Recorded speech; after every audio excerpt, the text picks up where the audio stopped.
Well, not pitch black, for the scuttle hatch has got a hinged grating in it like this, so a little bit of light coming in from that cabin. And the one that goes up forward, the ladder is down now for the carpenters are doing work. The hatchway in the scuttle and the forecastle is solid, but if it's left open, a little bit of light coming in. But it's not a great bit and not a lot of ventilation. It's not designed for people to be down here, so there's no consideration for comfort or anything like that. People don't belong down here. Barrels of this and that belong down here. And they weren't, as I say, allowed free use of candles or lanterns. Fire's your greatest fear on any ship, so. And they only got so many candles. Shall they use them all up on the way? There's nowhere to buy nothing here.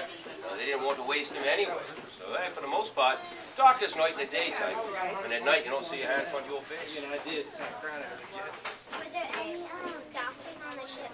Well, we've got a surgeon, and the settlers have a surgeon amongst themselves as well. But bear in mind, a surgeon, he's not really like a trained physician. I don't think he's ever been to university. Don't really know how things work inside of a man. If you've got a great cut on you, he know how to sew it up proper, or if you've broken your arm, he'll splint it up proper. But he's more akin to a barber, he is, than a true physician. But the women, like you, I imagine, you do learn from your mother, tending to your kitchen gardens, the root of this or the leaf of that, boiled in water or steeped in wine, will put you back to balance in your humours if you're out of balance. So betwixt the women and the surgeon, they shall do the healing. Where's the original Mayflower? Original? Oh, I don't know what you mean, boy. This is the ship that brought me here, now isn't it? Now, there are shipmates of mine on board, and curiously, they are dressed rather more like yourselves than myself. Eh? And you might have already met one or two of them, I don't know, but you recognize them when you come to them.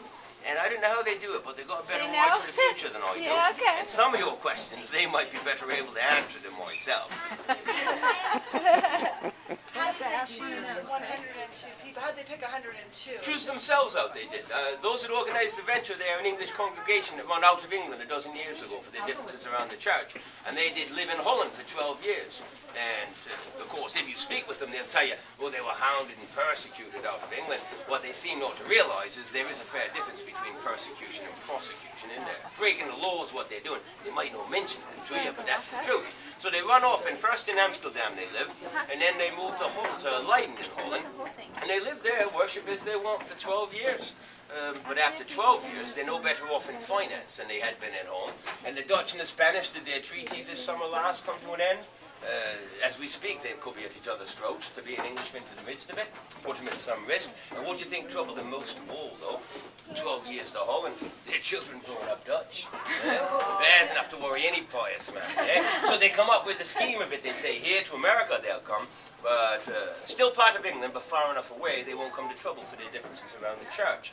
And they did not have the monies, and they could not free up enough bodies to come do this, though. So they got investors in London to finance them, and the investors got families and men alone out of London proper and districts of the south. Solicit they did to join in and swell their numbers. So half of them, they have selected themselves out of this English congregation to come here, and the other half, they heard about the venture, and they say, well, when it was explained to them, they'll come here to this new land, they'll spend 7 years sending back trade goods to their investors to pay off the debt of investment, and then they and the investors are going to divide up the land by title.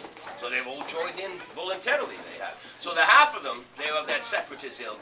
The other half, they're Church of England men, varying degrees of faith, who got no trouble with the church at all. It's all for land and opportunity why they come here. And even them that come out of Holland, they told you they come here only to worship as they wish. Well, they had that in Holland. It's the one country to Europe. People of all faiths walk the streets there. They come here for land as well. They just don't admit to it. Economics for the investors, an opportunity for land for the settlers. That's what they're all here for, no matter what they might tell you on shore. Did you encounter any bad weather on the way here? The second half of the journey, we had 4 or 5 storms, a couple of 3 days apiece. One of them, sufficient such that a main beam like this run across the middle of the ship. It did crack and bow and threaten the strength of the center of the ship.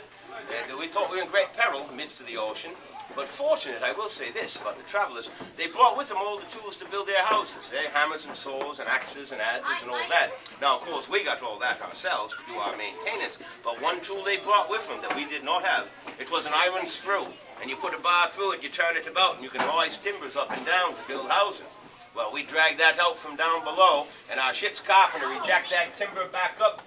They push it back up into place, you slam it up right in underneath it, lash it all up and make it well secure down below deck, and we were able to continue on our way. Now the master of the ship had to promise the crew to redouble their efforts for the caulking of the main deck to reduce the amount of water now coming in. But we've had some damage on the crossing. I think it's rather, well, the settlers, to hear them speak of it, we should count our blessings that we had them on board. For it was their iron screw that salvaged the ship. It was not our tool, but theirs. Without them, surely we'd all go on the bottom of the sea, they say. What they seem not to realise is, if we didn't have them on board, we would not be making this foolish journey, would we?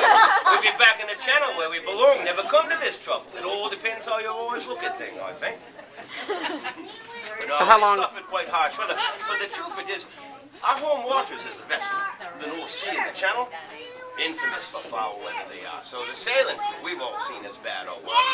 But the settlers, they'd never been out on an ocean before. So even in the good weather, they're casting up their stomachs. And in the bad, they're even worse. So you said you'll be heading back? Yeah, 2 weeks. In 2 weeks? Yeah, 5th of April is the hope. It's 24th, I think, of March, is it not today?